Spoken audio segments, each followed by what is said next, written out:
Hello friends and welcome to this channel जिसका नाम है इन्वेस्टमेंटलिस्ट।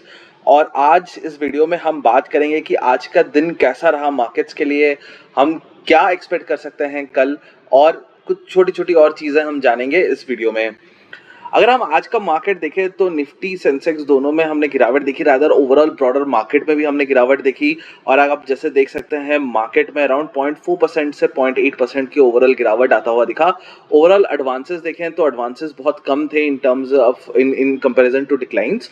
अगर मैं निफ्टी 50 की अगर बात करूँ तो 0.65% से गिरता हुआ दिखा निफ्टी 50। 11 एडवांसेस थे और 39 डिक्लाइंस थे। अगर मैं निफ्टी बैंक की बारे में बात करूँ तो 0.39% से गिरता हुआ दिखा निफ्टी बैंक। एडवांसेस सिर्फ 4 ही थे और डिक्लाइंस 7 आते हुए दिखे। अगर हम ब्रॉडर मार्केट देखें तो mid cap and small cap दोनों में हमने गिरावट देखी। स्मॉल कैप कुछ ज्यादा ही गिरता हुआ दिखा, 0.83% का गिरावट आता हुआ दिखा, जिसमें से 24 शेयर्स ऐसे थे जो एडवांस कर रहे थे एंड 75 शेयर ऐसे थे जो डिक्लाइन मोड में थे। तो ओवरऑल हम मार्केट देखें तो मार्केट की ब्रेड्थ देखें तो अराउंड 581 शेयर्स आज ग्रीन में बंद हुए एंड 1474 शेयर्स ऐसे थे जो रेड में बंद हुए। तो ओवरऑल यहाँ पे आज बियर्स हावी थे एंड मार्केट ने यहाँ पे एक रेड वाला दिन देखा। अगर हम निफ्टी 50 की अगर हम बात करें तो निफ्टी 50 में आज एक अच्छा स्टार्ट था। ऑल्दो हम यहाँ पे एक अच्छा जंप नहीं देख रहे थे, लेकिन एक अच्छा स्टार्ट था। फिर उसके बाद हमने एक अच्छा जंप भी देखा, हम 17,200 के करीब पहुंच भी गए थे जो कि डे का हाई था। पर उसके बाद मामला थोड़ा सा बिगड़ गया और मार्केट में हमने यहाँ पे गिरावट देखी। एक पॉइंट आया जहाँ पे मार्केट फिर से संभलने का ट्राई किया, लेकिन उसके बाद हम फिर से गिरावट आता हुआ देखते रहे एंड फाइनली एक लो बनाया जो कि 17,000 के नीचे था। तो हमने 17,000 का लेवल भी आज ब्रीच किया एंड 16,987 का लो बनाया, लेकिन वहां से फिर हमने थोड़ी बहुत रिकवरी देखी एंड यहाँ पे 17,043 में एक क्लोज देखा।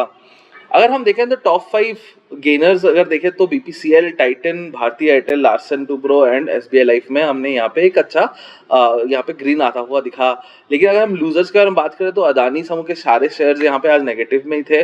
अदानी एंटरप्राइज एक टाइम पे 10-11% तक गिरता हुआ दिखा था, लेकिन फाइनली 7% यहाँ पे डाउन जाता हुआ दिखा। अदानी पोर्ट्स में 4% का गिरावट था, एमएनएम में 3% का गिरावट था, टीसीएस में 2% एंड बजाज फाइनेंस में 1.75% का गिरावट आता हुआ दिखा था। अगर हम सेक्टोरल इंडाइसेस देखें तो ऑलमोस्ट सारे सेक्टोरल इंडाइसेस यहाँ पे नेगेटिव में ही आते हुए दिखे। मीडिया को छोड़ के निफ्टी मीडिया 0.16% के ऊपर जाके बंद होता हुआ दिखा। पर अगर हम देखें तो फार्मा फ्लैट था। अगेन फार्मा अगर ओवरऑल देखें तो एक डिफेंसिव सेक्टर माना जाता है, तो ऐसे केसेस में फार्मा बेटर परफॉर्मेंस करता है जब ओवरऑल ब्रॉडर मार्केट यहाँ पे गिरता हुआ दिखता है। अगर हम प्राइवेट बैंक की बारे में बात करें तो 0.41% से डाउन था, लेकिन अगर हम पीएसयू बैंक देखें तो अराउंड 2% से यहाँ पे पीएसयू बैंक इंडेक्स को पीटा हुआ हमने देखा आज।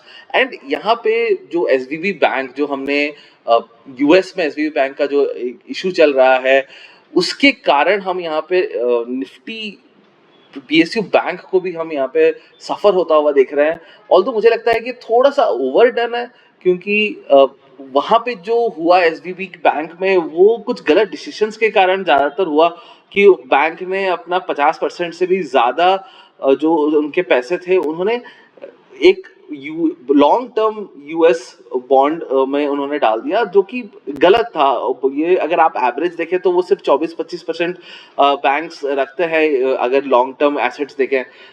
तो मोस्टली ये जो एक गलत डिसीजन लिया गया था और उसके बाद कुछ और गलत डिसीजंस थे जो कि उन्होंने लॉस में अपने जितने भी उन्होंने बॉन्ड्स खरीदे थे उसको उन्होंने लॉस में बेचा, जिसके लिए अगेन उन्होंने कैपिटल रेज किया। जब उन्होंने उसको ऐलान किया तो लोग थोड़ा डर गए और बैंक रन हो गया।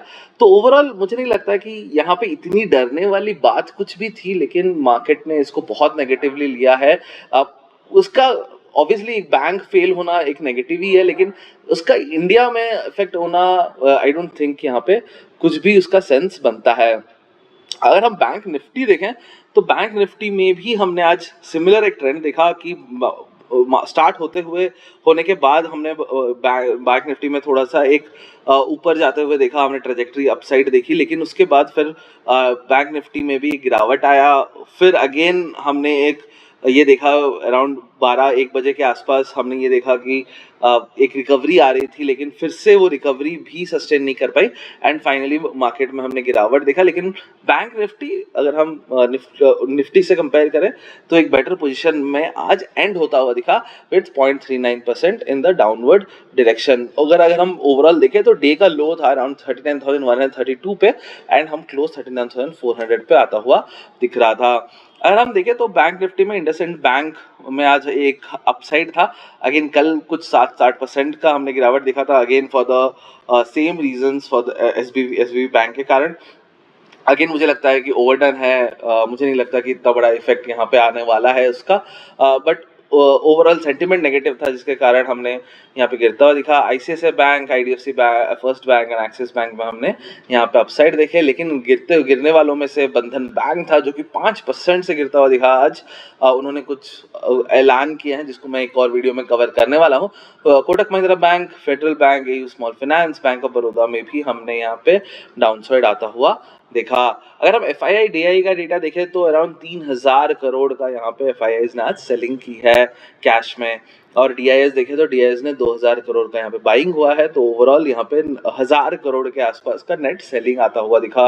अगर मंथली डेट देखें तो अराउंड 21,000 करोड़ का नेट बाइंग होता हुआ दिख रहा है एंड ईयर टिल डेट में अगर हम देखें तो अराउंड 20,000 करोड़ का ओवरऑल नेट बाइंग आता हुआ दिखा है इस साल। लेकिन अगर हम FIIs का डेटा देखें तो वो बहुत नेगेटिव है, अराउंड 43,000 करोड़ का यहाँ पे FIIs ने सेलिंग किया है इस साल। अगर हम ग्लोबल मार्केट्स का हाल देखें अभी तो डाउ जोन्स, S&P 500, नैस्डैक तीनों में हमने एक अपसाइड देखा है थैंक्स टू उनका यूएस इन्फ्लेशन डेटा। बहुत कुछ अच्छा तो नहीं आया है लेकिन इन लाइन आया है, जो कि मार्केट अभी पॉजिटिवली ले रहा है एंड एक आप बोल सकते हो डेड कैट बाउंस है, बिकॉज हमने एक बहुत ज़्यादा डाउनसाइड देखा था बीच में, तो उसके बाद एक डेड कैट बाउंस जैसा है एंड जिसके कारण हम यहाँ पे सेंटिमेंट्स को एटलीस्ट पॉजिटिव होता हुआ देख रहे हैं। यूरोपियन मार्केट्स में भी हमने एक सिमिलर जंप दिखा एंड SGX निफ्टी देखे तो वो भी 0.7% पे आता हुआ या 0.7% से बढ़ता हुआ दिख रहा है। अगर हम इन्फ्लेशन का डेटा देखें तो बैंकिंग सेक्टर, जैसे मैंने अभी ऑलरेडी हमने बात किया था कि फरवरी का इन्फ्लेशन डेटा अगर हम लास्ट ईयर ऑन ईयर देखें तो ईयर ऑन ईयर ये 6% से बढ़ता हुआ दिखा है। अगर इन कॉन्टेक्स्ट ले तो जनवरी में ये नंबर 6.4% था ईयर ऑन ईयर, तो वहाँ पे एक गिरावट आती हुई दिखी है। जनवरी का अगर अगेन हम मंथ ऑन मंथ देखें तो 0.5% से इन्फ्लेशन बढ़ता हुआ दिखा, लेकिन ये मंथ अगर हम फरवरी का अगर हम जनवरी से कंपेयर करें तो 0.4% से बढ़ता हुआ दिख रहा है। तो जो एक्सपेक्टेड लाइंस था कि एक मार्जिनल रिडक्शन इन इन्फ्लेशन आता हुआ ओवरऑल दिखा है, जो कि मार्केट को अभी थोड़ा पॉजिटिवली ड्राइव करता हुआ दिखा एंड कल भी हम यहाँ पे एक अच्छा जंप आता हुआ मोस्टली देख सकते हैं।